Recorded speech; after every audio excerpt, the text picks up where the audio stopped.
Sejam bem-vindos e bem-vindas à aula 3 do nosso curso gratuito Prática da Advocacia Trabalhista. Esse curso que já vai deixando saudade pela quantidade e qualidade dos conteúdos práticos que estamos entregando para vocês. Na aula 1, eu tratei sobre nichos da advocacia, sobre entrevista com o cliente e petição inicial, e foram entregues materiais para os colegas lá no grupo de WhatsApp. Materiais que envolvem o e-book de 300 teses impactantes, a ficha editável de entrevista com o cliente e um modelinho de petição inicial de rescisão indireta. Da aula 2, nós tratamos da preparação do advogado para audiência trabalhista, distribuição e inversão do ônus da prova e formas de inquirição do adversário e das testemunhas. Nós entregamos o guia prático de preparação do advogado para audiência trabalhista, um super material lá no grupo de WhatsApp também do evento. E hoje é uma aula especial de solução de problema. Aula sobre conciliação e sobre execução sem trégua, como fazer uma execução efetiva e sem calote. Essas aulas ficarão disponíveis até domingo à noite e por isso eu faço o convite. Se você perdeu alguma aula, aproveite para assistir até domingo, mesmo porque a gente não sabe quando haverá um outro curso com esse formato entregue pelo Trabalho Notável. Seja muito bem-vindo e bem-vinda. Vamos começar tratando de conciliação na área trabalhista. Mas agora eu quero te pedir uma coisa. O nosso suporte vai deixar aqui marcado no chat do YouTube o link dessa aula. Se você puder, compartilhe com colegas de advocacia do seu escritório, da sua cidade, de grupos de WhatsApp que você participe, para que a gente possa ter o maior número de advogados e advogadas aqui no EPA, o nosso estado permanente de aprendizado. Afinal de contas, conhecimento transforma. Quem tem conhecimento não tem medo e está pronto para todos os desafios da advocacia trabalhista. Bora convidar o pessoal. A conciliação é muito importante na área trabalhista, né? O sistema foi todo concebido, as audiências concentradas exatamente para permitir o contato entre as partes e isso favorecer o diálogo, uma solução conciliatória para o litígio trabalhista. Hoje há um movimento de uma verdadeira cultura da paz, um estímulo para que advogados e partes resolvam as suas disputas de modo conciliatório. Eu sei que é uma cultura difícil de ser implementada, né? E não é aqui, eu tenho ojeriza, aquela expressão que é melhor um péssimo acordo do que uma boa demanda. Não, é possível construir um excelente acordo que seja melhor do que uma péssima demanda. Um conflito que pode ser caro, pode ser demorado, pode estimular a disputa, a birra entre as partes e não se leva a lugar nenhum. Bom mesmo é construir um bom acordo, um acordo que seja razoável para o reclamante, para reparar direitos que ele entende que foi lesado, e um bom acordo para a empresa, para que ela possa pagar um valor razoável e resolver o conflito de uma forma que não onere tanto, em uma condição, às vezes, de prazo e de parcelamento que esteja consonante com o momento financeiro da empresa. Isso que a gente vai pensar aqui nessa aula. Eu sei que tem aquele cliente que fala para o advogado que ele quer mesmo ganhar o processo e esfregar a sentença na cara do empregador, ou um empresário que falou numa audiência para mim, que eu dei a sentença na hora, era uma sentença de improcedência, ele, olha, excelência, eu vou pregar essa sentença no mural da empresa, para o pessoal saber que não é tão fácil assim de entrar com a ação e ganhar o processo da empresa, né? Alguns pensam, o juiz está forçando um acordo para ficar livre da sentença. É bom ficar livre da sentença, né? Mas principalmente é bom saber que aquele processo foi encerrado por acordo, evita uma demora, uma complexidade da causa e normalmente os acordos são pagos, né? Mas faz efetivar o direito por meio da conciliação do que partir depois para uma execução. Tem alguns empregadores que temem o precedente. Eu não quero fazer acordo porque abre um precedente, todo mundo depois vai querer processar a empresa para fazer um acordo. Só que tem que pensar que se existe realmente uma irregularidade na empresa, o precedente de uma condenação vai ser muito mais cruel, muito mais impactante de estimular outros empregados a ingressarem com a ação na Justiça do Trabalho do que propriamente o precedente de um acordo. A gente precisa quebrar também aquela ideia de que a conciliação sempre prejudica o trabalhador. Não. É claro que tem situação que a empresa está quebrada, a empresa está em dificuldade financeira e pode ser que esse acordo não seja a condição ideal para o trabalhador. Mas muitas vezes o trabalhador ganha com o tempo dele resolver aquele problema logo e também o próprio risco da demanda, o risco de não ter prova. Então é possível se construir uma solução que seja razoável para os dois lados, mas sempre pensando numa solução com ética, né? Tentar convencer sem impor, né? Aquela empresa que chega lá dizendo, falou, a empresa, o máximo que pode pagar aqui é R$ 2.000, nem um centavo a mais e já fecha a porta para todo e qualquer tipo de diálogo, assim como aquele advogado de reclamante que chega lá por menos de 50% do pedido, meu cliente não faz acordo de jeito nenhum.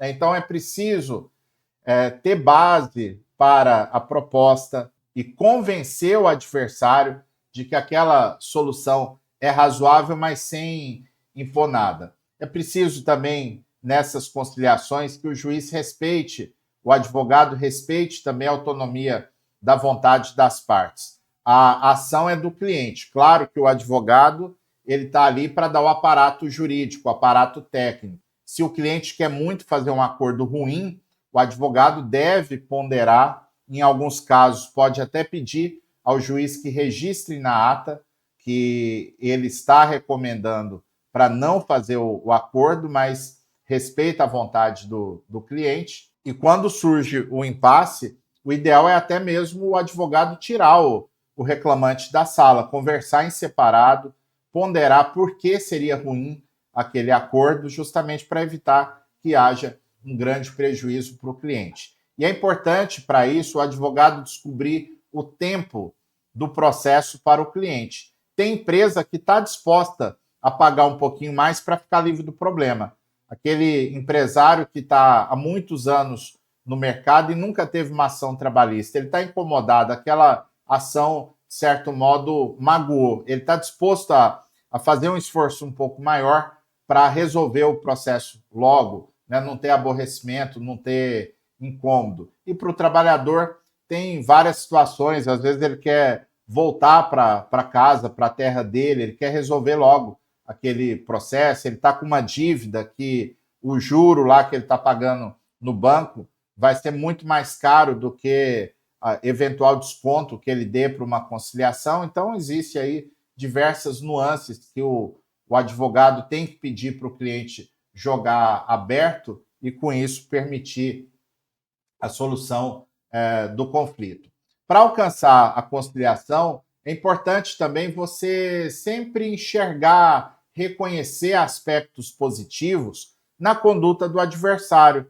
Então, a empresa vai fazer uma proposta de acordo, não custa nada elogiar o reclamante se realmente esse elogio for verdadeiro, né? Olha, a empresa quer fazer aqui o acordo, quer resolver logo, até em reconhecimento que o reclamante foi um excelente empregado, o reclamante contribuiu muito com a empresa. Então, esse reconhecimento do outro abre porta para o diálogo, facilita. Era o que o reclamante queria ouvir. Ele pode até aceitar uma proposta menor do que ele estava disposto só por conta do elogio que ele recebeu. É a ponderação que eu faço como empresa. O advogado da empresa falou, eu acho que está fácil de resolver aqui, até porque a petição inicial está enxuta, não está com pedidos excessivos ou mirabolantes, né? Então, esse tipo de ponderação ajuda bastante. Quando há uma coincidência dos fatos, né, mais ou menos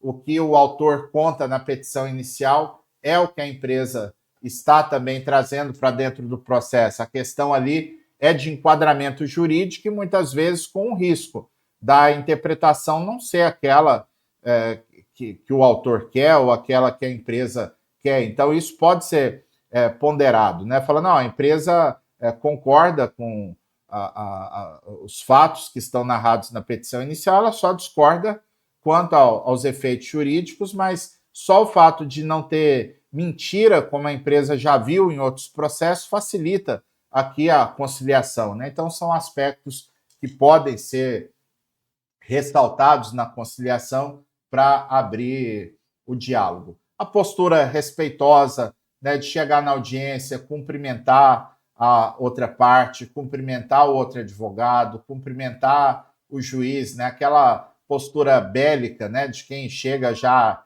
de nariz empinado, de bico, sem nem olhar na cara do adversário, do colega advogado, isso é muito ruim, isso dificulta bastante a solução do problema. Insistir sem ser chato, né? Então, recentemente eu fiz uma audiência, a empresa negava de forma peremptória o vínculo de emprego e ela tinha realmente motivos para apresentar a linha defensória assim, e o advogado disse, olha, excelência, a empresa não tem nenhuma proposta, realmente aqui não reconhece que houve o trabalho que o autor lança aqui na petição inicial e, por isso, não tem proposta de acordo, né?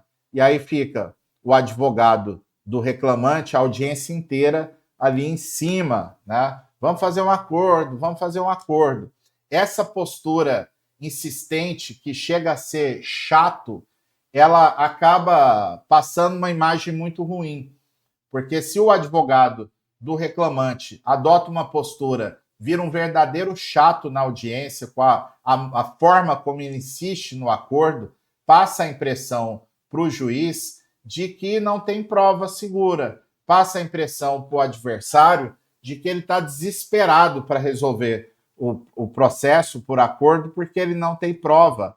Então, é melhor, você pode até insistir, a empresa não tem acordo, né?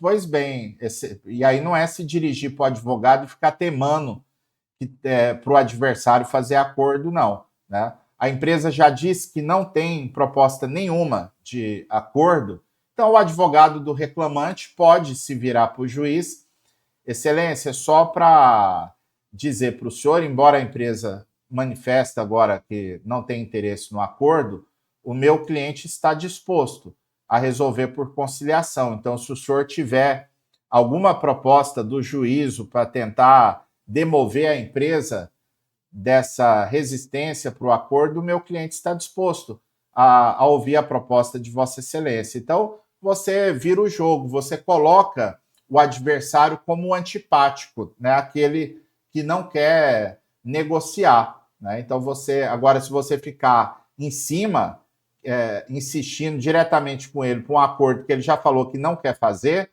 você que vira o chato, você que vira o antipático ali na audiência. É preciso também pensar os efeitos colaterais do acordo. É um pedido de vínculo, né? Então eu tenho que pensar, eu vou fazer acordo sem reconhecimento do vínculo? Isso pode ter um impacto previdenciário, um impacto na futura aposentadoria do meu cliente. A empresa, pelo lado dela, ela fazer o acordo, anotando a carteira, pode gerar encargo previdenciário alto.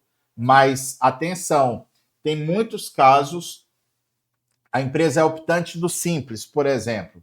Dependendo do acordo que for feito, às vezes sai mais barato reconhecer o vínculo e anotar a carteira do que não reconhecer. Porque se for, por exemplo, Simples Nacional, o recolhimento previdenciário para a empresa é mais barato. O Tribunal Superior do Trabalho tem entendimento que se fizer um acordo sem vínculo de emprego, as contribuições previdenciárias incidem sobre o valor integral do acordo.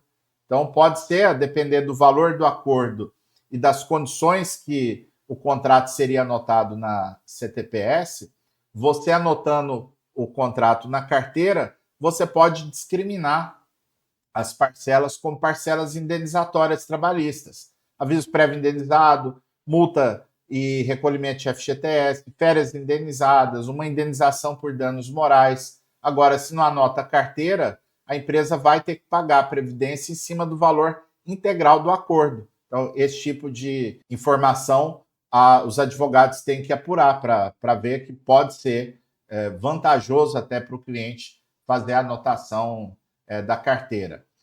Anota a carteira, pode ser que o reclamante está recebendo benefício previdenciário ou ele recebeu naquele período seguro-desemprego.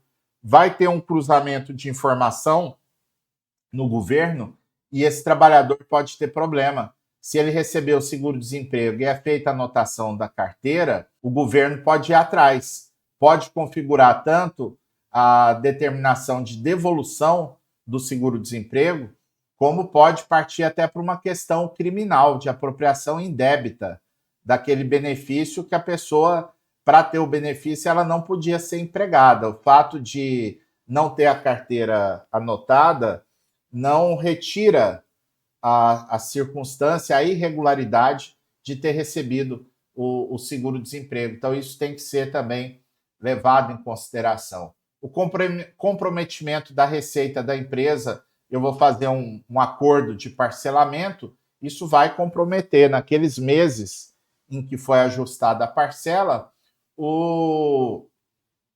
a receita da empresa. Isso tem que ser levado em consideração. Eu tenho que levar em consideração também que, com o acordo, eu posso eliminar o risco de futuras demandas. Eu posso fazer um acordo dando quitação geral do contrato de trabalho. E isso é autorizado pelo TST na orientação jurisprudencial 132 da SDI 2. O acordo não é só para quitar o objeto do pedido, pode servir para prevenção de futuros litígios também. Aliás, o acordo pode servir até mesmo para encerrar o contrato de trabalho, né? Naquela situação em que o reclamante entrou com uma demanda na Justiça do Trabalho, mas o que ele quer mesmo é romper o contrato. E se isso for percebido, pode ser feito um acordo nesses termos. Não, a empresa, em razão do processo, a empresa aceita romper o contrato, pagar as verbas rescisórias dele, está tudo certo. Eu já fiz várias homologações de acordo, que a questão era essa, né? Então, é preciso também, em muitos casos, identificar a lide psicológica.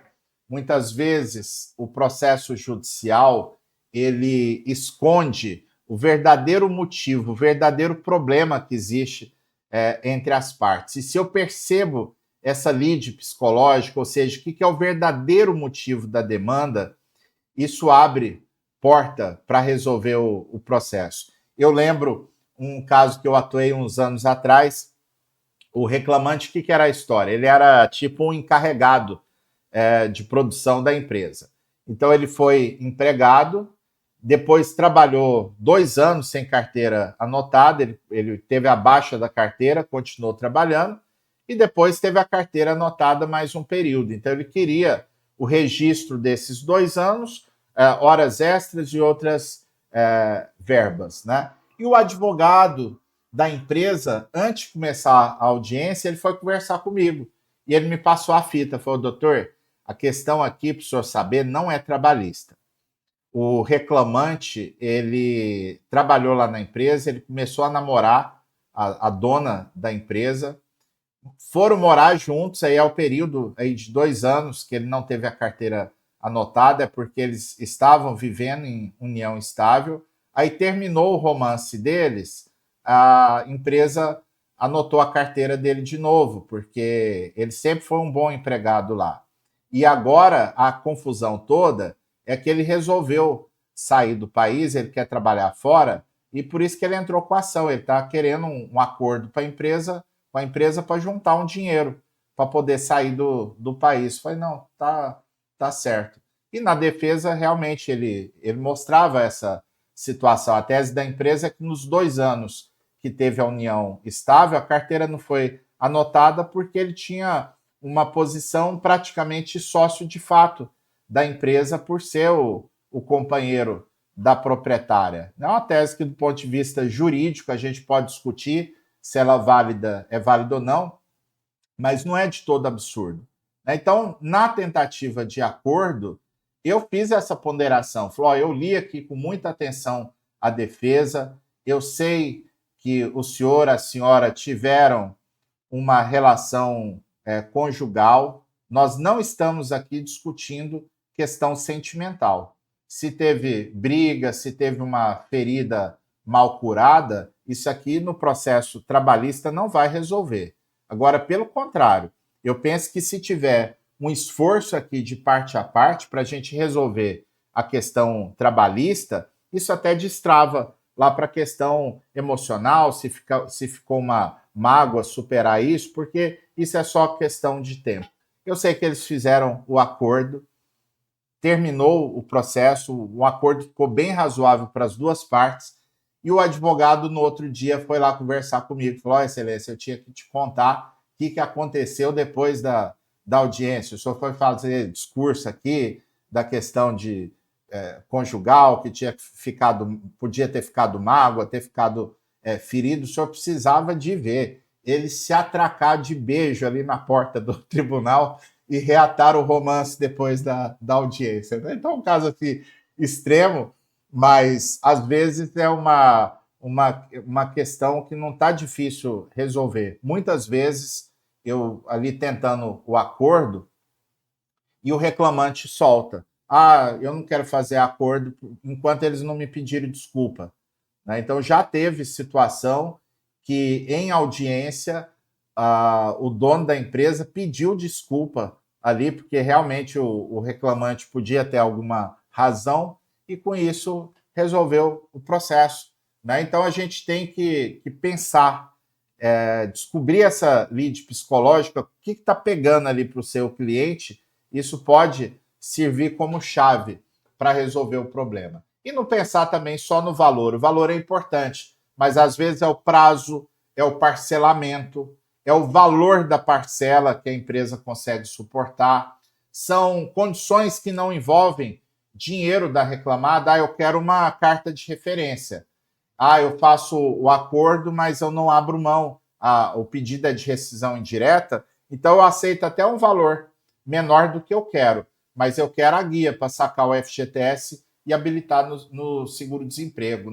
Pensar sempre numa situação de ganhos recíprocos, focando na solução e não no problema. Mas o juiz força muito o acordo. Não, na verdade, o que acontece é que, pelo artigo 764 da CLT, o juiz é obrigado a empregar os bons ofícios para tentar o acordo. Então, isso é uma obrigação legal do juiz tentar fazer o acordo. Muitas vezes, esse acordo pode ser um acordo parcial. Você pode, por exemplo, ter um pedido de insalubridade.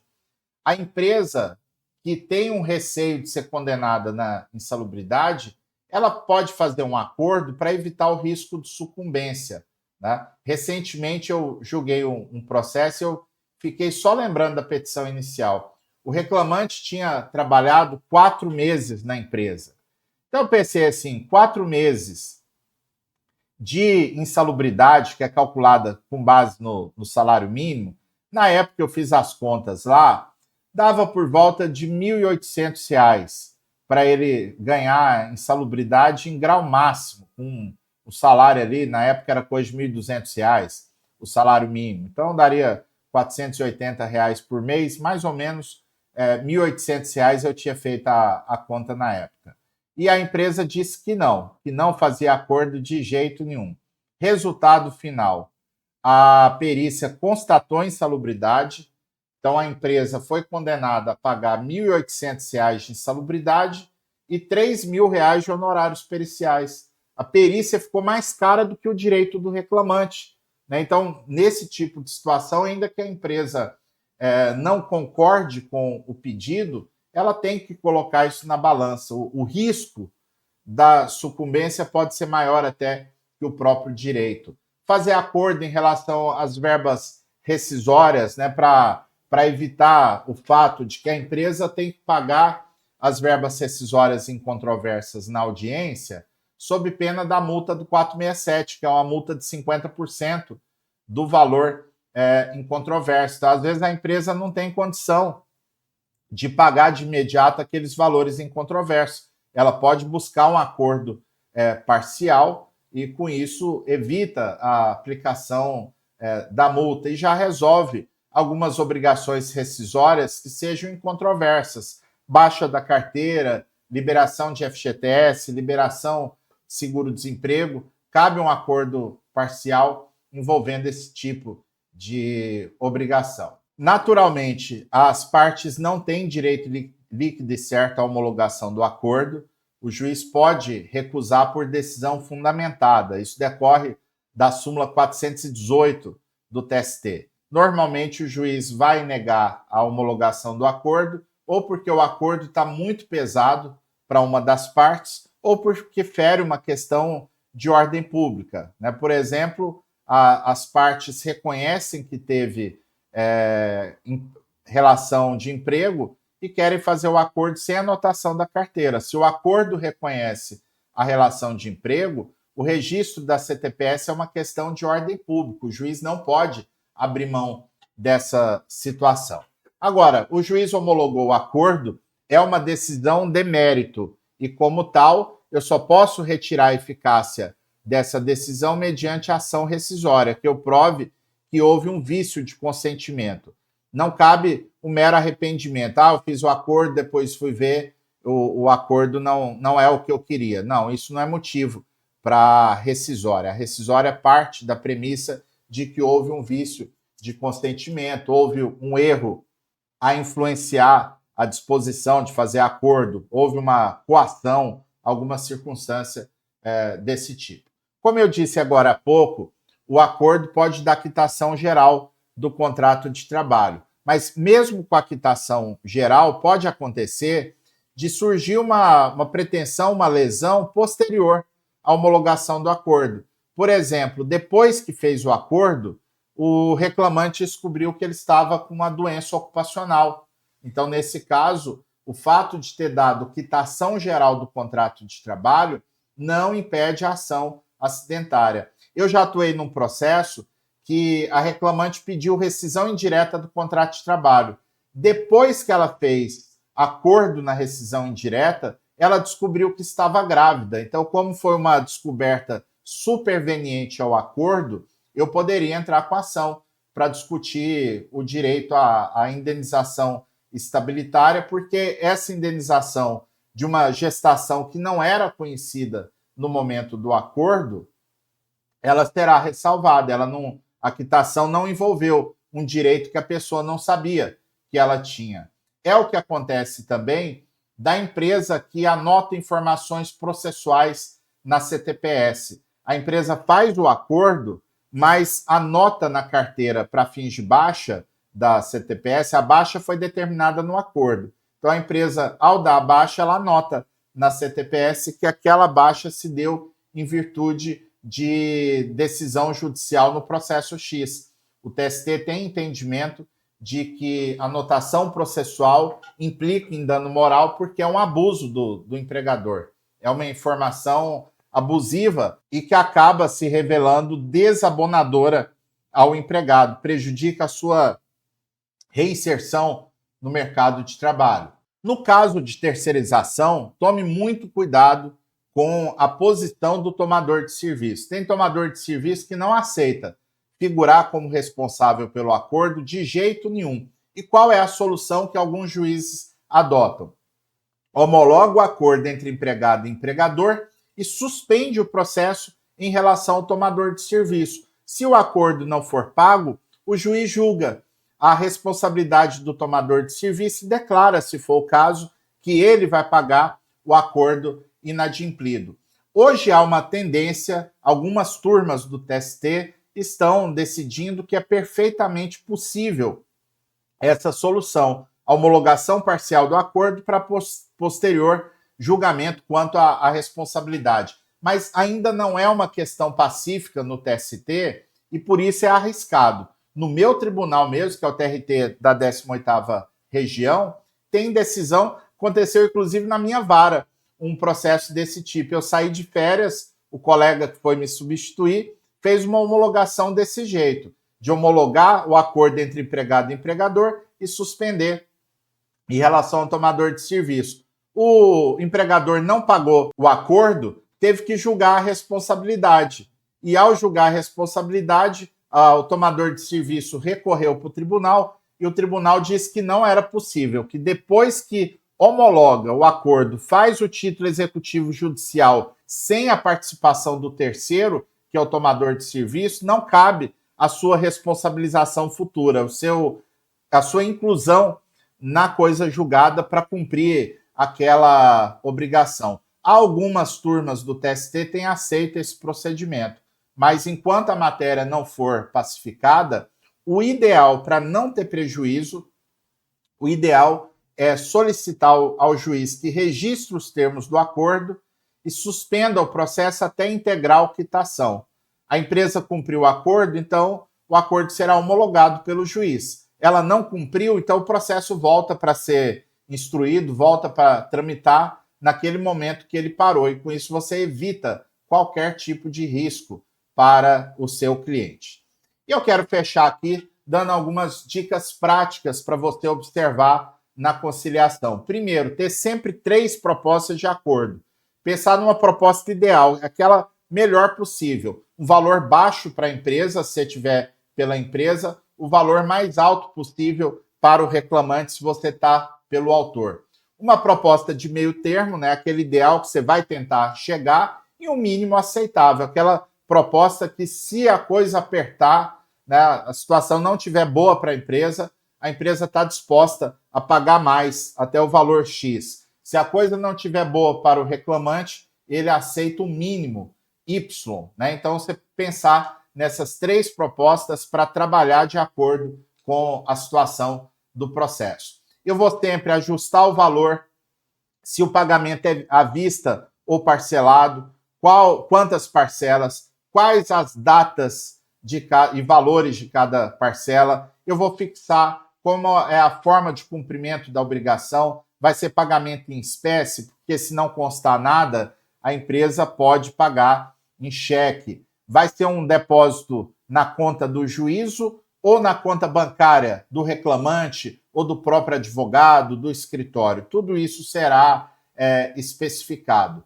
Qual a responsabilidade do tomador de serviço? Ou terceiro, né? Já teve situação de que um terceiro lá que estava comprando a empresa, por exemplo, ele participou da audiência e figurou como responsável para pagar o acordo. Eu vou identificar qual a natureza jurídica das parcelas que estão sendo pagas para fins de contribuição previdenciária. Eu vou fixar a multa, a cláusula penal. A multa pode ser, de acordo com a OJ 54 da SDI 1 do TST, a multa pode ser de até 100% do valor das parcelas. Não pode ser mais que 100%. E há uma jurisprudência do TST indicando que, se houver um atraso ínfimo de poucos dias, o juiz pode reduzir a multa de forma equitativa. Seria a aplicação do artigo 413 do Código Civil, que diz que a cláusula penal ela será reduzida proporcionalmente ao cumprimento da obrigação. Se tiver uma obrigação de fazer, anotar carteira retificada, abaixo em carteira, fazer o ajuste do CNIS, que são as informações previdenciárias do reclamante, qualquer obrigação de fazer que seja fixada, eu posso arbitrar uma multa diária a ser paga por aquele que não cumprir com a obrigação. Nessas obrigações de fazer, eu posso impor algumas obrigações para o reclamante. Devolução de crachá, devolução de uniforme, ferramentas de trabalho que está com ele, o carro da empresa que ficou com ele, cartão de alimentação que pode ser aproveitado para o outro empregado. Todas essas obrigações podem ser fixadas para cumprimento pelo trabalhador também. E vou indicar a responsabilidade pelas custas. Muitos juízes colocam as custas para o trabalhador pagar e isenta pela gratuidade. Seria uma forma de estimular o acordo. Ah, mas já teve perícia no processo, então o juiz vai arbitrar de quem é a responsabilidade pelo pagamento dos honorários periciais. Pode ser uma responsabilidade do autor com gratuidade da justiça, o tribunal que vai pagar o perito. Ou pode ser a responsabilidade da empresa, a depender do tipo de situação. Honorários advocatícios. Nada impede um ajuste para que a empresa pague os honorários do trabalhador. Honorários, no caso de sucumbência, que estão sendo ajustados no acordo. Tem alguns tribunais, eu sei que, por exemplo, lá em Recife é bem comum no acordo estipular honorários em favor do advogado do reclamante. Em outras localidades, como é o caso do tribunal em que eu atuo, que é o TRT de Goiás, isso é exceção. Normalmente não fala nada de honorários advocatícios nos nossos acordos aqui em Goiás, mas é uma questão que pode ser livremente estipulada pelas partes. Mas aqui vem uma dica importante, tá, pessoal? Pensando o seguinte, e claro que o advogado, para isso, vai ser muito transparente com o cliente. O advogado pode explicar desde o começo para o cliente que no valor do acordo podem ser embutidos valores de honorários para a empresa pagar para o advogado do reclamante e, além disso, o advogado receber os honorários contratuais. Então, o que seria isso na prática? Vamos pensar aqui um caso. Você combinou com o seu cliente de receber 30% em cima do proveito econômico.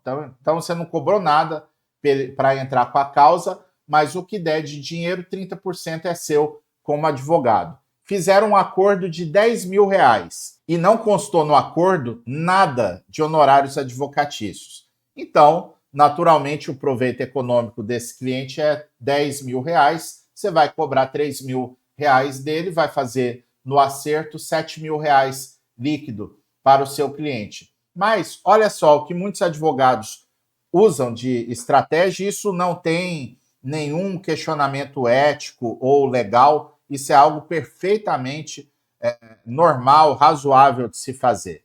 O acordo é de R$10.000 e o advogado pede o seguinte: Excelência, pela combinação aqui com o meu cliente, eu gostaria que discriminasse o valor de 15% do acordo é de honorários advocatícios. Então, com isso, na discriminação, o juiz vai constar que dos 10.000, R$1.500 a empresa está pagando a título de honorários advocatícios. Com essa discriminação, dentro do que você conversou, do que você combinou com o seu cliente, esses R$1.500 já são seus.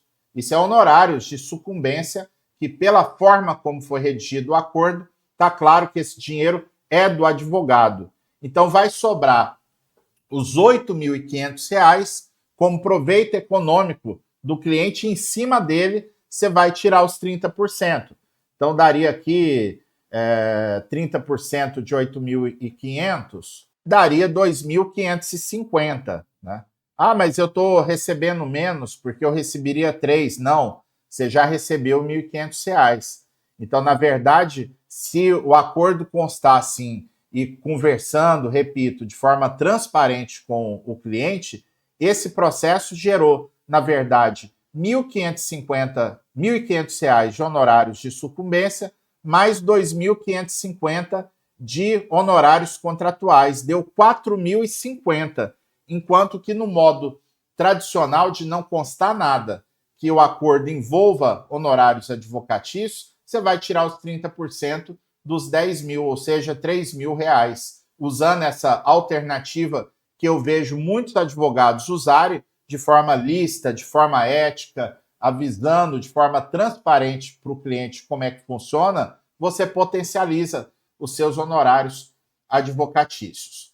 Bom, eu vou dar uma pausa aqui nesse momento, a gente em seguida vai falar de acordo extrajudicial, mas tem um vídeo que a nossa equipe preparou de depoimento de alguns colegas sobre essa experiência de estar no EPA, o Estado Permanente de Aprendizado, e você vai ter a chance, segunda-feira, de ingressar na turma do curso mais completo de prática trabalhista do Trabalho Notável. Um curso que envolve petição inicial, defesa, réplica, audiência, provas, recursos em geral, execução, acordo extrajudicial e mais questões de direito material, vínculo de emprego, terceirização, remuneração, jornada, intervalos, férias, danos morais, questões de saúde e segurança do trabalho, acerto rescisório, normas coletivas, ou seja, um super curso que vai te dar toda a base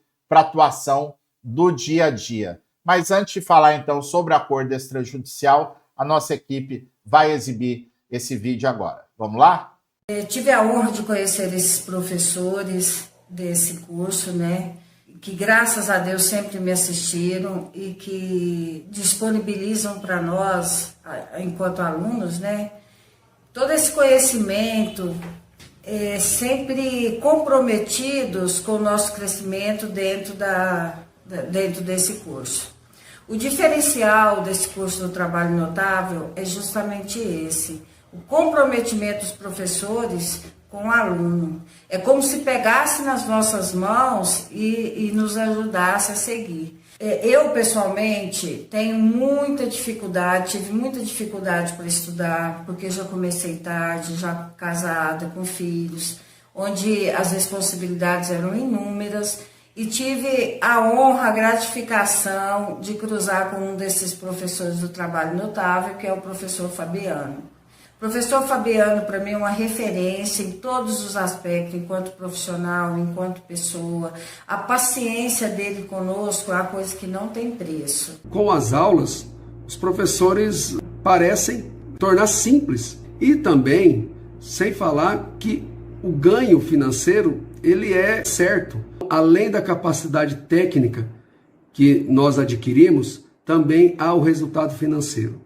Foi o melhor investimento que eu fiz.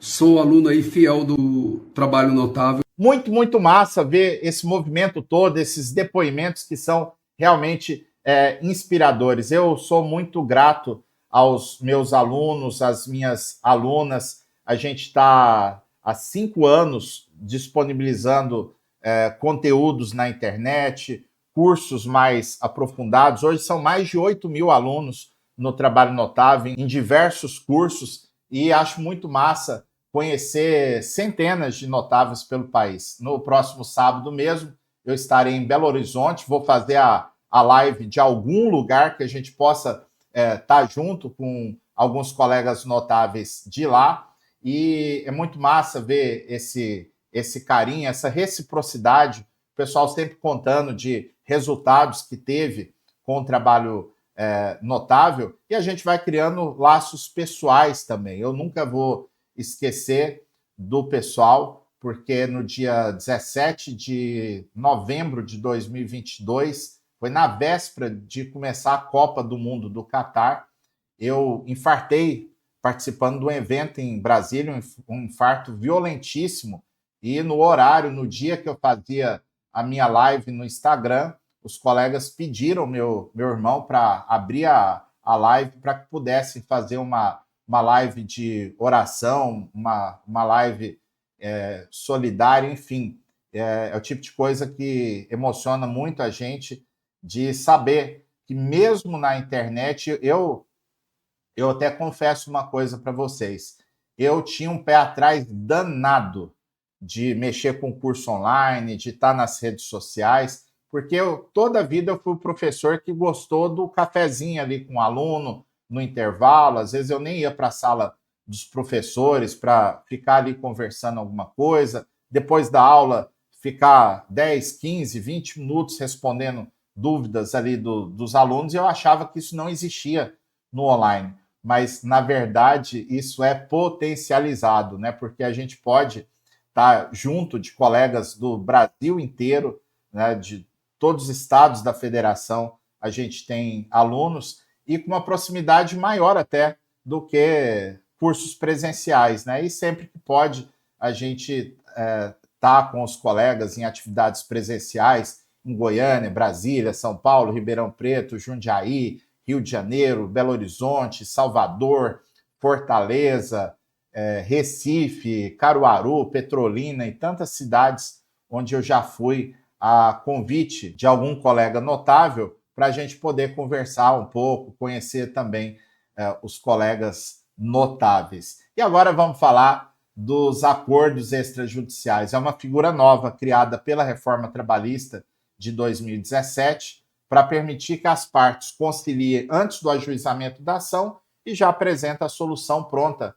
para o juiz. Para isso é preciso uma petição conjunta, tem que ter representação por advogado, o trabalhador e a empresa devem estar representados por advogado e cada um com o seu, não pode ser advogado comum, justamente para dar uma credibilidade, né, uma segurança jurídica maior para esse ato. Importante lembrar também que esse acordo extrajudicial, ele não afasta a multa do artigo 477, parágrafo 8º. Então, se a empresa quiser fazer um acordo, inclusive parcelando verba rescisória, teria que inserir entre as parcelas do acordo essa multa do artigo 477, parágrafo 8º da CLT. Ao menos, muitos juízes têm interpretado assim, de não homologar acordo com parcelamento de verba rescisória ou acordo cujo prazo estenda até mais de 10 dias do encerramento do contrato, aceitar homologar um acordo sem inserir a multa do 477. Há uma discussão bem interessante se vale ou não vale fazer acordo extrajudicial com cláusula de quitação geral.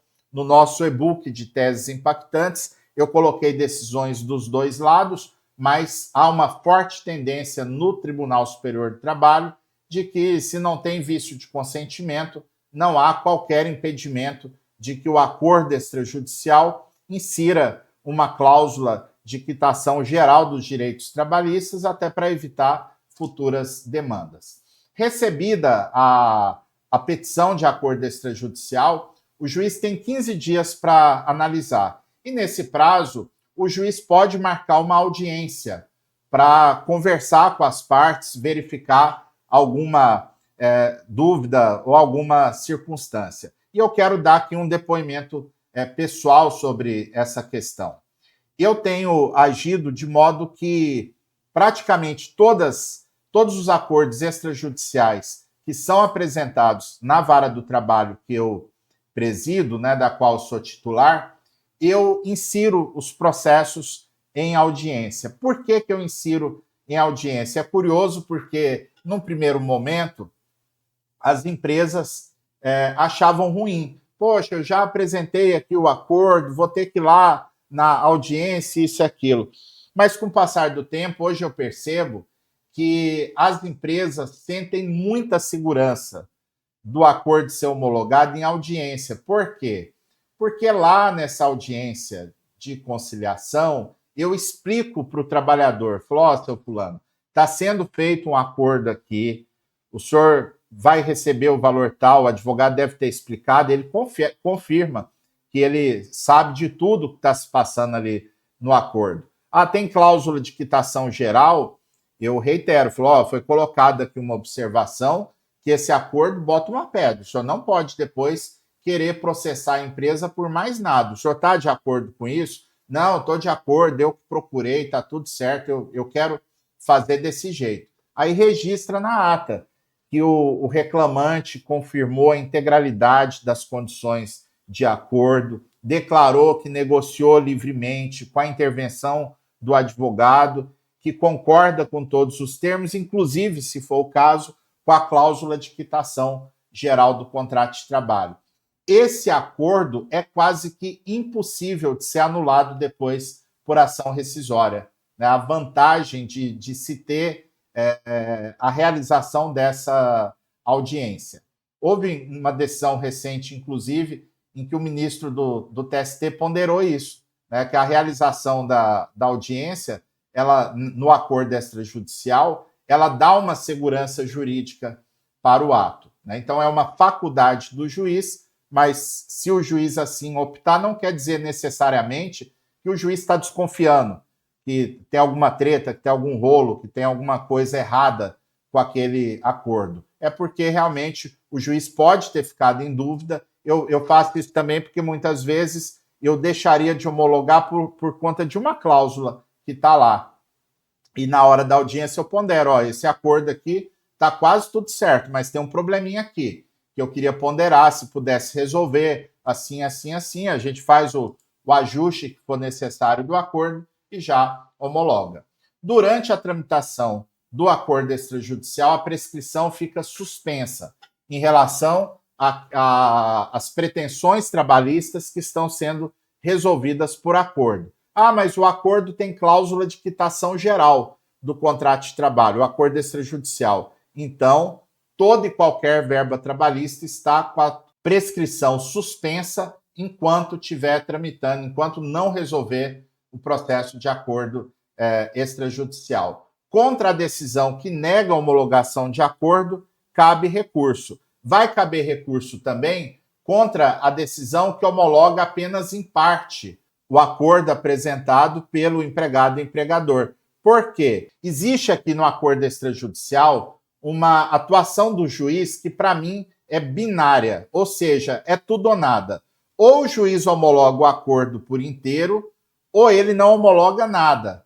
Eu tenho comigo o entendimento, essa questão tem divergência no TST, está lá no e-book de teses impactantes. A maioria dos ministros do TST pensa como eu, que ou o juiz homologa tudo ou não homologa nada. Eu não posso, por exemplo, dar uma decisão dizendo que eu homologo o acordo com exceção da cláusula de quitação geral, que eu entendo que é uma cláusula inválida. Se eu retiro a cláusula de quitação geral ou uma outra condição relevante que foi ajustada entre as partes, eu estou quebrando a própria soma de vontades. Pode ser que a empresa só fez o acordo porque tinha a cláusula de quitação geral. E quando eu tiro um pedaço dessa soma de vontades, eu estou desvirtuando a vontade das partes, desvirtuando o acordo que foi negociado. Então, o juiz, eu penso que ele pode até marcar uma audiência, ele pode ponderar, falar, olha, se tiver essa cláusula aqui, eu não homologo, as partes aceitam retirar a cláusula, o juiz homologa o acordo. Agora, as partes dizem que não, essa cláusula é essencial ao negócio jurídico, não tem como tirar. Então, se o juiz entende que não dá para homologar com aquela cláusula, ele simplesmente rejeita por completo a homologação do acordo e a parte que se sentir prejudicada, ela pode recorrer para que o tribunal reexamine a matéria e o tribunal, entendendo que aquela cláusula não é impedimento, ele pode homologar. O tribunal não vai obrigar o juiz a homologar um acordo com o qual o juiz não concorda. Já que é uma decisão de mérito, o tribunal não pode impor para o juiz, mas na fase recursal, o tribunal pode homologar o acordo ou homologar aquela cláusula que o juiz recusou na primeira instância. Com isso, nós vamos fechando aqui esse conteúdo e a gente ainda tem hoje para falar da execução sem trégua. Eu preciso só dar uma pausa aqui, acho que vai uns 7, 8 minutos, talvez, é bem rápido. Eu quero anunciar aqui as condições de matrícula de segunda-feira, que nós vamos abrir a nova turma do ATR, que é o curso Advocacia Trabalhista de Resultado. É o curso mais completo, mais transformador, eu diria, do trabalho notável. As matrículas abrem às 19 horas da segunda-feira, mas às 18h30 a gente vai ter uma oportunidade para os super interessados. Então, desde já, o nosso suporte vai deixar marcado aqui o link de um grupo de WhatsApp que foi criado para os colegas que tiverem interesse no curso. Qual que é a vantagem de estar lá no grupo de WhatsApp? Primeiro que a matrícula abre 30 minutos antes do público em geral para quem estiver lá no grupo de WhatsApp. Segundo, que você vai ter as informações do curso mais completas e mais rápido do que o público em geral. E terceiro, porque como eu vou anunciar aqui para vocês, tem diversos presentes que a gente preparou que valem para os 3 primeiros matriculados, para os 10 primeiros matriculados. Então, quanto mais rápido você fizer a sua matrícula, mais você tem chance de disputar todos os prêmios que a gente preparou para a turma. O vídeo com as condições de matrícula foi gravado anteriormente e eu peço que o nosso suporte coloque agora o vídeo com o anúncio das condições para a próxima turma. Vamos lá? Na próxima segunda-feira, 28 de abril, às 19 horas, eu poderei dizer que estão abertas as matrículas para a nova turma do ATR, o nosso curso completo de prática trabalhista. É um curso único, conduzido por mim, que sou o professor Fabiano Coelho, juiz há mais de 27 anos, e diversos outros convidados. Esse é o curso que eu sonhei conduzir um dia, porque entrega conhecimento e acelera o seu desenvolvimento na advocacia. E afinal, quem tem conhecimento não tem medo, está pronto para todos os desafios da advocacia trabalhista, para ter confiança e entregar resultado para o seu cliente. Chega de ter medo, de se sentir sozinho na advocacia ou até duvidar da sua capacidade. Tenha certeza que você poderá transformar a vida de centenas de clientes que irão agradecer muito o seu empenho, a sua capacidade técnica para resolver problemas trabalhistas. Chega de temer o futuro. Se você está começando na advocacia agora, essa é a melhor oportunidade para você ter uma base sólida de conhecimento para avançar bem rápido na carreira. E se você tem mais de 40 anos ou já tem experiência na advocacia, é momento de você ampliar o espaço já conquistado. O curso entrega conteúdos com abordagem 100% prática dos temas mais relevantes da área trabalhista, como vínculo de emprego, terceirização, remuneração, salário, jornada, férias, intervalos, rescisão contratual, danos morais e negociação coletiva.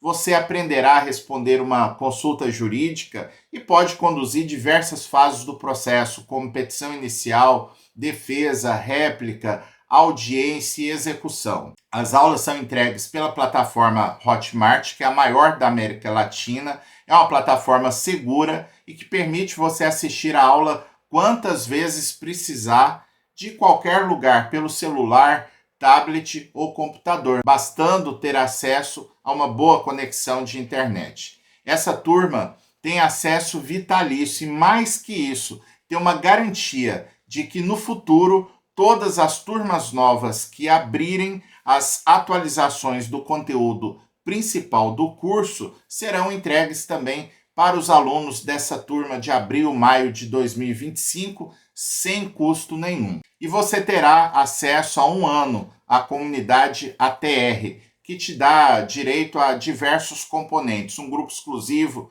de Telegram para networking com os colegas, o módulo Pílulas Práticas Trabalhistas, que são aulas super curtas sobre questões do meu dia a dia nos processos e também de perguntas relevantes que eu respondo aos nossos alunos.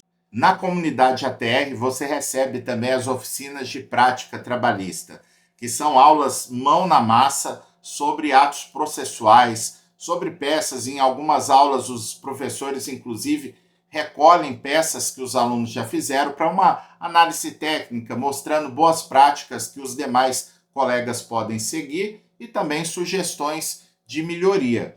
E há uma novidade que para essa turma, todo mês, neste período de 12 meses, haverá a entrega de um super PDF com as atualizações jurisprudenciais principais, já que nós estamos entrando na era dos precedentes e todos os meses tem teses novas, temas relevantes do TST que o advogado precisa dominar. As aulas ao vivo sempre acontecem pelo Zoom e no final há um espaço para o aluno tirar algumas dúvidas. E nesse período de 12 meses, pelo menos uma vez por mês, o aluno participa de um encontro, o Plantão Notável, que é um encontro para tirar dúvidas da prática trabalhista. E tem mais, nessa turma o aluno recebe um curso de provas digitais com a professora e juíza do trabalho Dani Bertacchini, mapeando como você pode utilizar essa importante ferramenta, esse meio de prova digital em seu favor ou impugnar uma prova mal feita pelo adversário.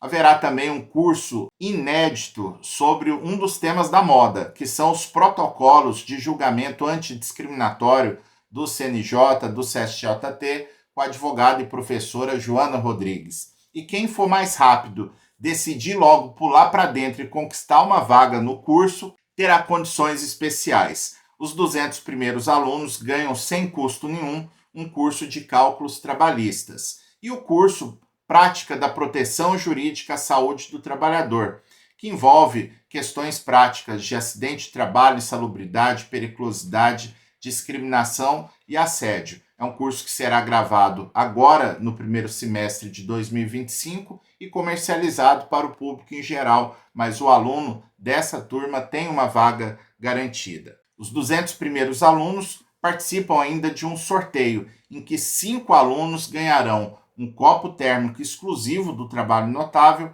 e uma aula individual para análise técnica de uma petição que pode ser uma inicial ou uma contestação.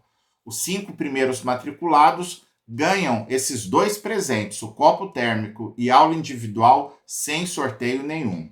E quanto vale tudo isso? Ter conhecimento técnico e segurança para enfrentar qualquer desafio na área trabalhista.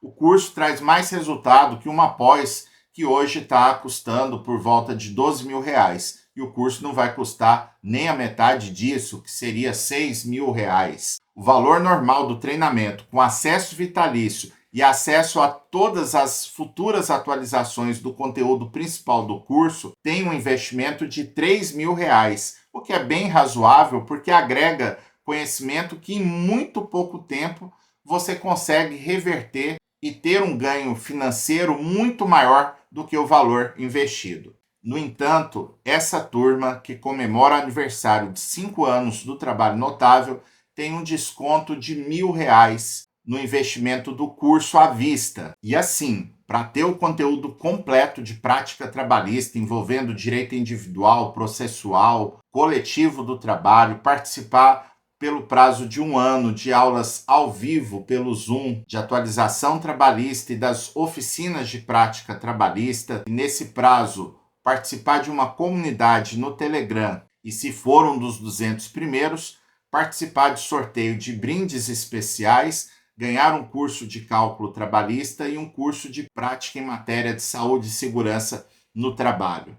O investimento é de 12 parcelas de R$207, que pode ser parcelado no cartão de crédito em até 2 cartões, ou tem um valor menor de investimento, R$2.000, no boleto ou no Pix. E quem fizer a matrícula até terça-feira, 29 de abril, tem 1 ano extra de acesso à comunidade, que são as aulas ao vivo, de atualização, oficinas práticas, o grupo de Telegram e o plantão de dúvidas, pelo menos uma vez por mês, além do PDF mensal de atualização de jurisprudência trabalhista. Para você ter mais chance de disputar uma das 200 primeiras vagas, ou mesmo ser um dos 5 que vai ganhar os prêmios especiais sem sorteio nenhum, o meu suporte vai divulgar no WhatsApp, no e-mail e no site do curso gratuito um link de um grupo de WhatsApp exclusivo dos super comprometidos em atuar com segurança na área trabalhista e viver bem da advocacia.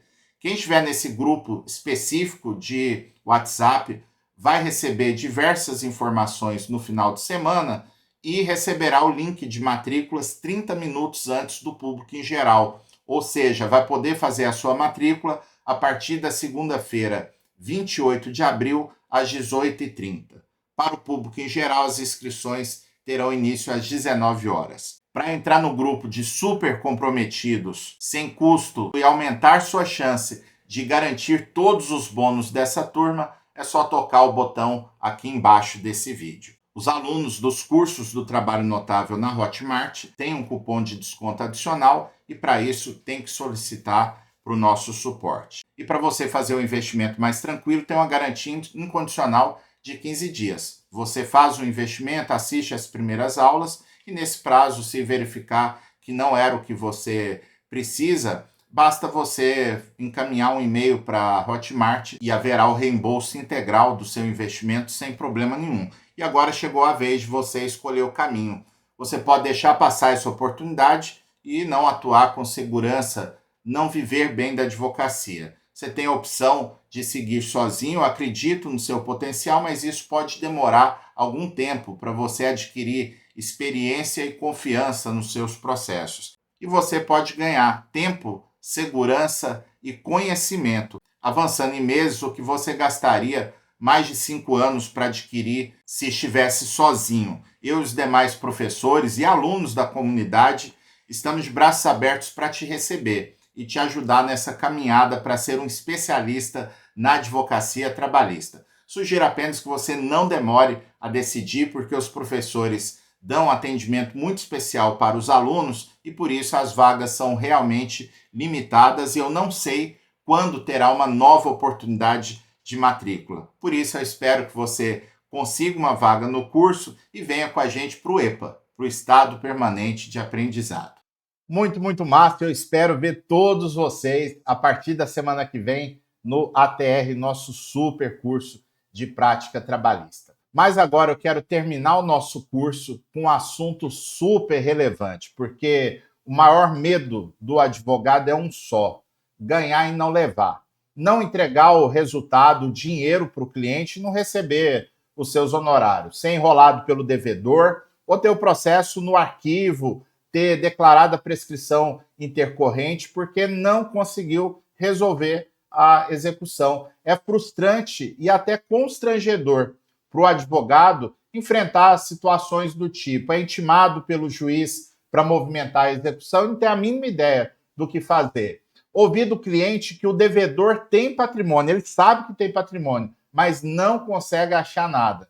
É questionado pelo cliente por que o colega recebeu e o cliente não, né? Talvez o advogado do colega do cliente foi mais atirado e conseguiu resolver a execução e você ficou frustrado. Então, todo dia a gente vê de tudo um pouco na Justiça do Trabalho. É claro que tem devedor que não tem patrimônio mesmo. Não tem patrimônio nenhum, os sócios estão quebrados, não tem nenhuma forma de trazer um terceiro que possa responder à execução e resolver o problema. Porém, o advogado tem que assumir o protagonismo da execução. Não dá para ficar apostando só na sorte ou acreditando que o juiz vai se virar para resolver a execução, porque a gente percebe, a partir do momento em que a reforma trabalhista de 2017 acabou com a execução de ofício como regra, os juízes estão cada vez menos proativos na execução. Por isso, advogada, assuma o seu processo, assuma o protagonismo da causa. E aqui eu quero passar algumas medidas que você pode adotar para ter uma execução sem trégua, sem dar fôlego para o devedor, para evitar o risco de calote. A execução sem trégua, ela começa antes do próprio ajuizamento da ação. Lá na entrevista com o cliente, quando você tem uma intenção de processar a empresa, você já vai fazer uma espécie de dossiê de execução, você vai começar a coletar informações daquela empresa, obter informações patrimoniais do réu, ele tem ação na Justiça do Trabalho, já olha lá como é que são essas ações, ele faz acordo e paga, ele é condenado e dá uma canseira, mas no final paga, ou ele protela as execuções de todo jeito, há uma dificuldade enorme de se executar essa empresa. Então, é preciso fazer um prognóstico sobre o risco de não receber a dívida numa futura execução, não receber os honorários. Isso pode influenciar até na decisão, se você vai ou não assumir essa causa para o seu cliente. Mas você pode ter algumas medidas preventivas já no ajuizamento da ação. Eu posso ampliar o polo passivo para trazer, desde a petição inicial, terceiros que possam responder pela dívida. É o tomador de serviço em caso de terceirização, o dono da obra nas hipóteses em que seja possível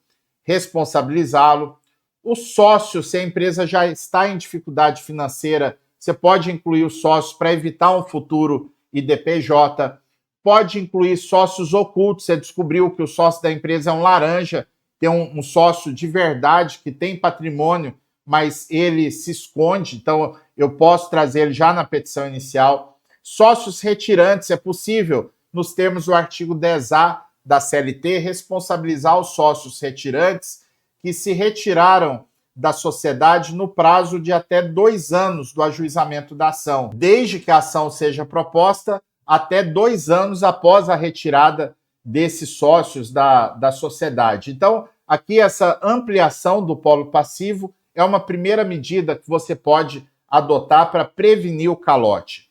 Uma segunda medida, se você está percebendo que há um risco de não receber a execução futura, você pode pensar em algumas medidas cautelares.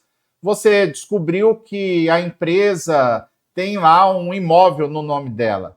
Então, você pode fazer, desde o ajuizamento da ação, pede uma certidão no cartório da Vara do Trabalho, uma certidão narrativa daquele processo, e você pode registrar uma verbação premonitória. Vai lá no cartório, não precisa de juiz, não precisa de nada. Você pode adotar essa medida cautelar, que registra na matrícula do imóvel a existência daquela ação. Você pode pedir, a depender da prova que você tem, das circunstâncias patrimoniais do devedor, você pode pedir indisponibilidade de bens, você pode pedir já na petição inicial que haja o bloqueio de bens. Inclui o sócio, já pede a indisponibilidade de um veículo, de um imóvel que esteja em nome desse sócio, e com isso você tem uma garantia maior, né, uma segurança que vai poder receber, e também há uma importância dessas medidas cautelares. Porque se você consegue apreender um bem, mesmo que numa medida cautelar,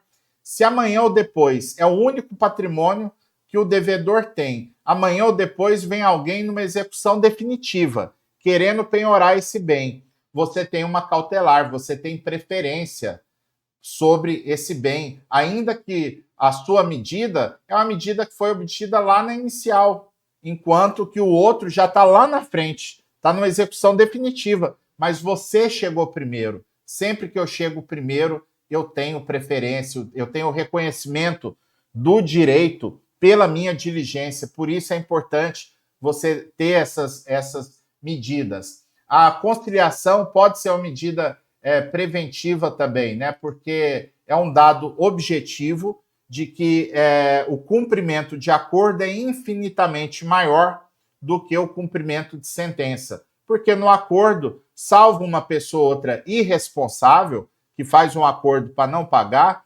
normalmente o acordo é feito para cumprir o acordo nas condições que a reclamada pode pagar. Então, acaba que você reduz bastante o risco de calote fazendo acordo. Além disso, na fase ainda de conhecimento, você vai ficar atento com os elementos probatórios que surgem tanto na defesa quanto na audiência.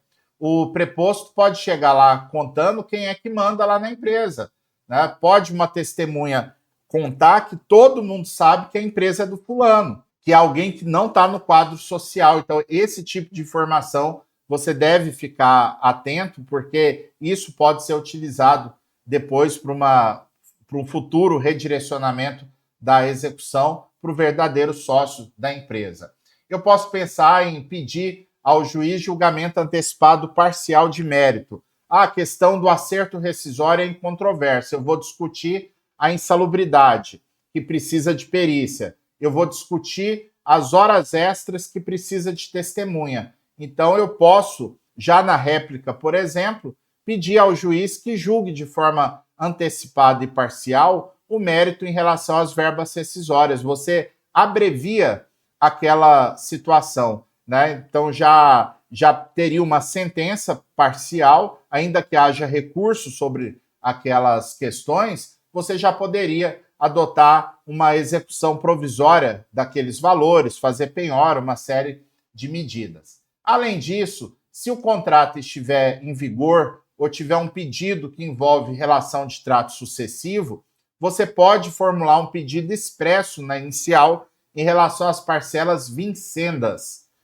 Por exemplo, eu quero adicional de insalubridade. O trabalhador, o seu cliente está na empresa ainda, OJ 172 da SDI 1. É possível o juiz condenar não só no pagamento das verbas até a data do ajuizamento, mas também as prestações futuras. Com isso, você aumenta depois o valor da execução, você faz com que o juiz, no futuro, obrigue a empresa a inserir na folha de pagamento, no contra-cheque, aquela parcela que foi deferida em sentença, e se quiser tirar, a empresa vai ter que mover uma ação judicial, uma ação revisional para rever a coisa julgada que mandou pagar. A insalubridade, a periculosidade, uma pensão acidentária, enfim, sempre pensar nas parcelas vincendas, ou se for um contrato de trabalho em curso, ou no caso do acidente de trabalho, embora você vá fazer o pedido prioritário em parcela única, né, uma indenização em parcela única pelo acidente, mas caso deferida a pensão, isso incluiria naturalmente as parcelas vincendas. Muita atenção para ler a sentença. Ao ler a sentença, você pode detectar dúvidas que vão tumultuar a execução trabalhista. Se tiver qualquer dúvida quanto ao que foi deferido de parcela, de reflexo, de base de cálculo, de forma de apuração, faça embargos de declaração, porque senão depois, se transitar em julgado daquele jeito, você corre o risco de passar anos discutindo qual é a interpretação adequada daquela execução. Eu tenho que tentar evitar ao máximo esse tipo de situação. Outra questão que eu vou buscar, saiu a sentença, a empresa recorreu, eu posso pleitear para o juiz a execução provisória. Qual que é a vantagem da execução provisória? É que se a sentença não foi líquida, eu já faço o acerto da conta, né? Eu já tenho a liquidação, pode ser que a empresa concorde com os parâmetros, eu já abrevio o tempo. E na execução provisória eu consigo também penhorar bens da empresa, ou ela vai ter que garantir o juízo com uma carta de fiança bancária, ou seja, eu vou ter já uma prévia, uma possibilidade de apreender bens dessa empresa que servirão para a futura execução definitiva. É claro que no processo do trabalho há um inconveniente apenas, que a CLT fala que a execução provisória vai até a penhora. E por isso, o Tribunal Superior do Trabalho tem um entendimento pacífico hoje de que o juiz não pode liberar dinheiro na execução provisória, não pode liberar valores para o reclamante de depósito recursal, por exemplo, né? Mas, na prática, como não existe uma decisão vinculante do TST, você, como advogado do trabalhador, você pode pedir a liberação dos valores. E tem juiz que não segue essa jurisprudência do Tribunal Superior do Trabalho. Então, se isso acontecer, você pede a liberação dos valores na execução provisória. Qual que é a base? É o Código de Processo Civil, que ele permite liberar valores em crédito de natureza alimentar, o trabalhista é alimentar, ou quando tiver pendência de julgamento de agravo de instrumento no Tribunal Superior. Então, o recurso revista da empresa já foi trancado, agora ela está com agravo de instrumento no TST. Então, caberia a liberação de valores na ótica do CPC, não na ótica do próprio TST. Então, se você pede a liberação desses valores, o juiz normalmente vai intimar a empresa para que ela se manifeste a respeito. Tem juiz que, quando recebe o pedido de liberação de valores na execução provisória, o juiz já indefere de pronto, porque o juiz aplica a jurisprudência do Tribunal Superior do Trabalho. Então, nesse caso, acaba que nem compensa muito você recorrer dessa decisão, porque se o próprio juiz de primeiro grau não aceitou liberar, dificilmente o tribunal vai agir de forma rebelde em relação ao Tribunal Superior do Trabalho. Agora, se o juiz não recusa de pronto, ele vai estabelecer o contraditório, ele vai ouvir a empresa, se ela concorda ou não com a liberação desses valores. Então, tem advogado de empresa que, nesse momento, vem lá com arrazoado, dizendo que não concorda de jeito nenhum, apresenta lá diversas decisões do TST dizendo que não cabe liberação de valores na execução provisória. Mas aqui eu quero dar a dica para o advogado da empresa. Não faça só isso. Tá? Não faça só isso. Porque se você simplesmente diz para o TST, se você simplesmente diz para o juiz de primeiro grau, eu não concordo com a liberação e o TST não autoriza, o juiz pode vir num despacho de duas linhas, em que pese os valorosos argumentos da empresa, esse magistrado entende que a liberação de valores prevista no CPC é compatível com o processo do trabalho, portanto, defere-se o pedido do autor, espeça-se lá o alvará, a guia, o que seja, de imediato. Então, nesse momento, o advogado vai passar um sufoco danado para tentar reverter essa decisão. Então, o que o advogado da empresa deve fazer nesses casos? O juiz deu 5 dias, então você vai deixar para manifestar no processo no 5º dia. Mas ali no 2º dia, no máximo, né, o primeiro dia ali para você se inteirar o que aconteceu, no 2º dia, no máximo, você vai lá no relator do recurso que está pendente de julgamento, já que a gente tem uma execução provisória. Vai lá no relator, seja ele um desembargador do TRT, um ministro do TST, e atravessa uma petição pedindo uma tutela cautelar de urgência. Você vai juntar o despacho do juiz, vai dizer, senhor desembargador, senhor ministro, existe um recurso pendente que está na relatoria de Vossa Excelência. O Tribunal Superior do Trabalho, como é sabido, proíbe liberação de valores na execução provisória, e aqui o juiz de primeiro grau, em lugar de rechaçar de pronto a pretensão do credor, ele me deu vista, dando a entender que há um risco iminente de liberação desses valores. Portanto, eu requeiro uma medida cautelar de urgência que paralise a execução provisória para impedir a liberação desses valores. E com isso você tem a chance de resolver dessa forma. A súmula 414 do TST menciona que o pedido cautelar é a medida apta a suspender uma execução, tendo em vista que no código anterior havia uma ação cautelar só para isso. Hoje não tem ação cautelar, é um pedido. Você tem que atravessar o pedido dentro do próprio processo e na instância que está correndo o recurso respectivo. Agora, se o juiz deferir o valor, você levanta, e com isso você tensiona o processo, seu cliente vai ficar feliz. Mas mais para frente teve problema, porque a sentença foi reformada e agora ele tem que devolver o dinheiro para a empresa. Nesse caso, o TST editou uma tese vinculante recentemente, dizendo que não cabe execução contra o reclamante no próprio processo que ele ajuizou, no próprio processo em que ele levantou valores na execução indevidamente. O que a empresa vai ter que fazer é, depois que transitar em julgado a sentença, a empresa vai ter que entrar com uma ação de repetição de indébito para garantir direito de defesa, o contraditório, para o seu cliente se defender desse pedido de devolução de dinheiro. Além da execução provisória, você pode tentar ainda uma conciliação na fase recursal.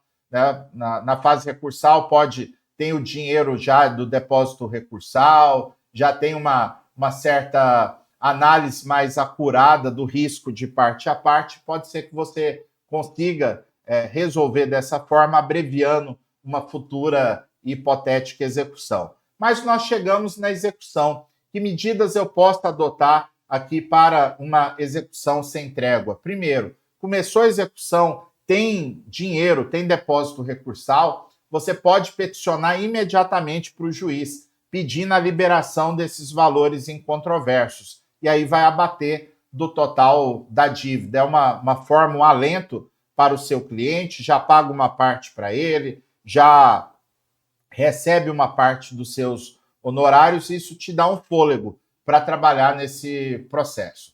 Além disso, tem casos em que a empresa recorre só de parte da sentença.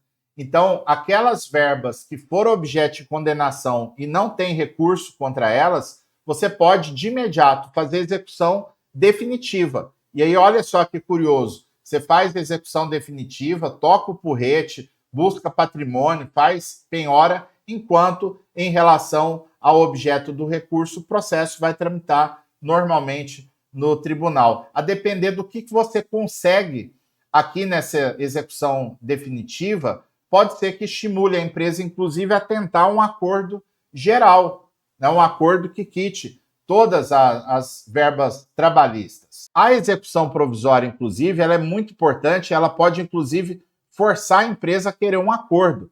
Recentemente teve um depoimento de um aluno nosso, Eudásio, muito massa. Ele entrou com uma ação indenizatória de acidente do trabalho. A empresa, ele perdeu na primeira instância, fez o recurso, ganhou tudo no tribunal, R$ 700 mil de condenação. A empresa fez o recurso para o TST, ele moveu a execução provisória. A juíza bloqueou as contas da empresa, penhorou diversos bens e a empresa acabou procurando, querendo fazer um acordo. Ele conseguiu fazer um acordo numa condição muito favorável para os clientes dele. Então, a execução provisória, quando você consegue penhorar, consegue bloquear bens da empresa, é muito importante. A própria empresa vai ver a necessidade de conciliação e você elimina o risco de calote, elimina uma execução que pode ser complexa, que pode ser demorada. Uma outra medida na execução é fazer uso de ferramentas de pesquisa aberta. Procurar em processos judiciais daquela empresa. Você pode descobrir que numa determinada ação lá no cível, a empresa é credora, ela tem dinheiro lá para receber. Então você pode pedir ao juiz do trabalho que espeça um ofício de penhora no rosto dos autos, para que, se for apurado o dinheiro lá na ação civil em que o reclamado é credor, o seu cliente chegou primeiro, ele vai poder receber. Pode ter processo que sobrou valores de arrematação. Você achou um processo lá que tem um bem imóvel penhorado, o bem está avaliado em R$ 500 mil e a execução é de R$ 100 mil.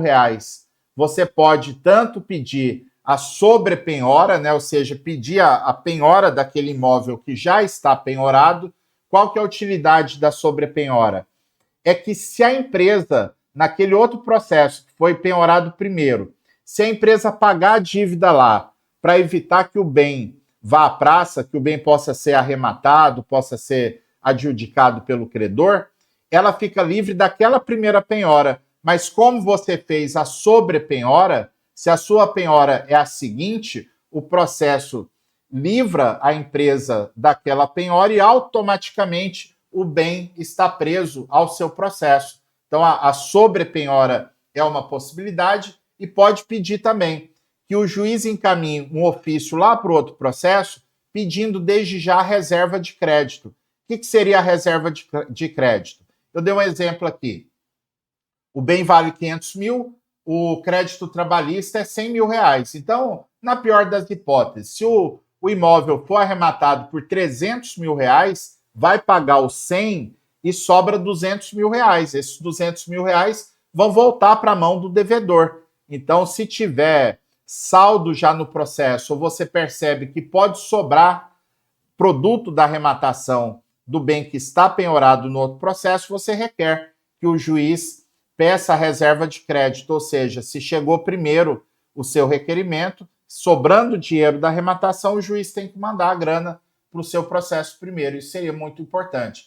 Você pode fazer a pesquisa também em cartórios, né, para saber se a empresa ou os sócios têm imóveis em seu nome. Pode fazer a pesquisa até no Google, né? Pode ser que o Google traga lá uma notícia sobre o empresário, sobre a empresa, algum rastro que te ajude na pesquisa de bens envolvendo aquela empresa ou aqueles sócios, né? Verificar ligações do quadro societário, né? Então você pode perceber que o sócio daquela empresa, ele é sócio também de outra empresa. Você vai pegando o emaranhado, qual que é a importância disso?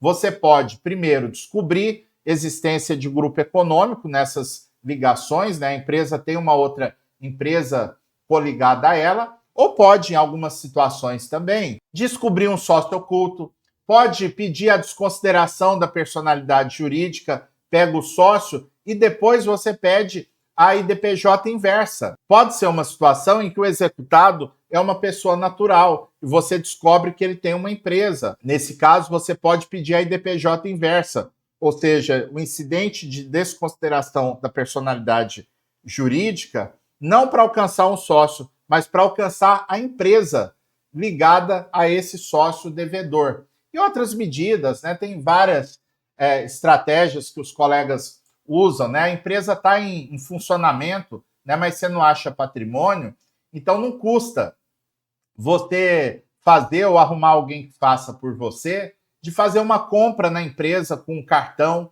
para ver lá pelo ticket para onde está indo o dinheiro da empresa.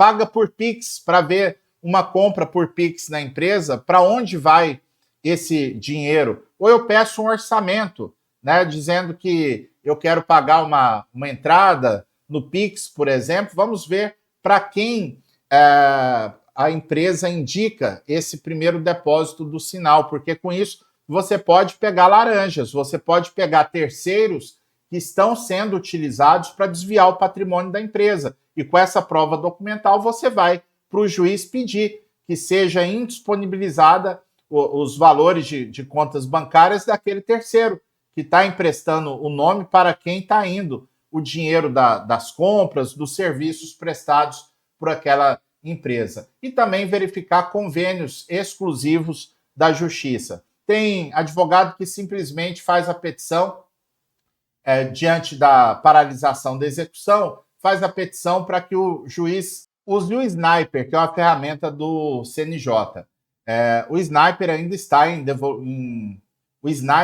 está em desenvolvimento, é uma ferramenta super precária. Eu tenho realmente que fechar o cerco, eu tenho que pensar ali do juiz fazer o Bacenjude, que é a penhora online, fazer o Cisbajude, que é a penhora online, colocar lá a teimosinha, né, que fica, repete lá diversas ordens de bloqueio eletrônico de dinheiro nas contas da empresa, buscar no Renajude, né, que é um convênio que a Justiça tem com todos os Detrans interligados do país. Tem lá a ferramenta de buscar aeronave pela ANAC, buscar embarcações que o devedor tenha, buscar um ofício para a Secretaria de Agricultura do Estado ou similar, que pode ser que esse devedor tenha lá registro, produção agropecuária, né? Para o INCRA e outros órgãos, ver questão de propriedade rural, né? Enfim, eu tenho que buscar, explorar, requerer para o juiz que ele use diversas medidas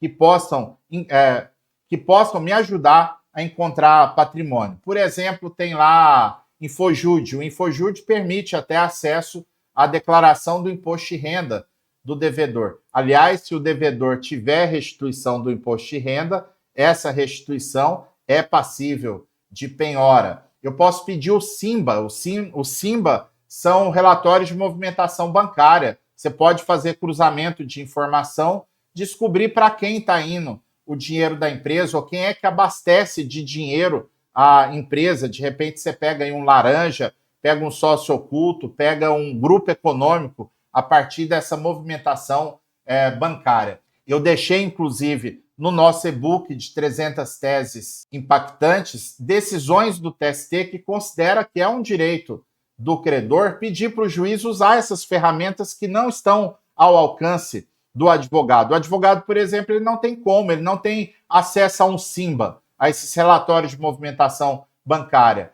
É um convênio de uso restrito do juiz. Então você tem que pedir o juiz que use, que determine que esses relatórios venham para os autos e para te dar vista. Se isso não for feito, o juiz não aceitar, você não tem outra escapatória. Tem casos também que estão lá no nosso e-book de 300 teses, em que você pede ao juiz que oficie o CAGED, Ministério do Trabalho, e também a Previdência, para saber se existe algum vínculo empregatício em aberto envolvendo o sócio, ou se ele recebe algum benefício previdenciário, porque, afinal de contas, existe, inclusive, tese vinculante do TST de que cabe penhora salarial para honrar um crédito trabalhista. Existem, naturalmente, 2 limites que devem ser observados. A penhora salarial não pode ultrapassar de 50% da renda do devedor e não pode ser feita uma penhora em valores que tire do devedor a garantia do salário mínimo. Então, se ele recebe lá R$5.000, eu tenho que preservar o salário mínimo, não pode ser penhorado. A partir do que ele recebe, além do salário mínimo, eu poderia fazer a penhora. Essa tese vinculante do TST ela foi muito oportuna, porque tinha tribunal criando um critério próprio. No meu tribunal, por exemplo, não podia penhorar salário de devedor que ganhasse menos que 50 salários mínimos. No TRT da 4ª Região, normalmente o parâmetro adotado é que só penhorava salário de quem recebesse acima de R$10.000. E com essa tese vinculante, o TST resolveu a situação. Tem juiz que até hoje está preso à lógica de impenhorabilidade do salário na execução trabalhista. Mas para isso você vai recorrer, porque essa decisão ela contraria a lei, né, o Código de Processo Civil, artigo 833, admite penhora de salário, benefício previdenciário, rendas em geral do devedor para satisfazer crédito de natureza alimentar, como é o caso do trabalhista, e a própria tese vinculante do TST serve de fundamento para o pedido de penhora salarial ou até mesmo de investigação de vínculo de emprego, de benefício previdenciário, para chegar no momento seguinte à penhora do benefício previdenciário ou a penhora salarial. E nesta próxima turma, que abre na segunda-feira do ATR, Advocacia Trabalhista de Resultado, a gente quer dar muita ênfase para o processo de execução, justamente para evitar essa situação horrível de ganhar e não levar, de não entregar o resultado para o seu cliente e não receber os seus honorários. Feitas essas considerações, nós vamos partir para o fim, mas eu quero deixar alguns convites aqui para você. Primeiro, que você comente aí no chat qual foi a importância desse evento, qual foi o maior aprendizado, quais foram as dúvidas que ainda ficaram, especial da aula de hoje, que aí vem o outro convite, que no sábado eu vou fazer uma live às 9h30, ao vivo, a partir de Belo Horizonte, respondendo diversas questões que vocês deixaram aqui no chat das 3 aulas do nosso evento gratuito Prática da Advocacia Trabalhista. Quero deixar o convite para que você entre no grupo de WhatsApp dos super interessados em participar da nossa próxima turma do ATR, que vai ter matrícula a partir das 19 horas da segunda-feira, e para quem estiver no grupo de super interessados, a partir das 18h30. E com isso, eu me despeço, encerrando aqui. A gente teve participação de milhares de advogados e advogadas do Brasil inteiro nesse nosso curso gratuito, e segue a missão nos 5 anos do Trabalho Notável, que é a missão de disseminar conteúdos de prática jurídica voltada essencialmente aos advogados trabalhistas. Para quem entrar no curso ATR, espero que você entre, a gente se vê por lá, vamos ter uma convivência próxima e por muito tempo, já que o curso tem acesso vitalício para essa turma. E para quem não entrar, a gente se vê nas próximas lives, nos próximos conteúdos, nos próximos cursos do Trabalho Notável. Valeu, pessoal!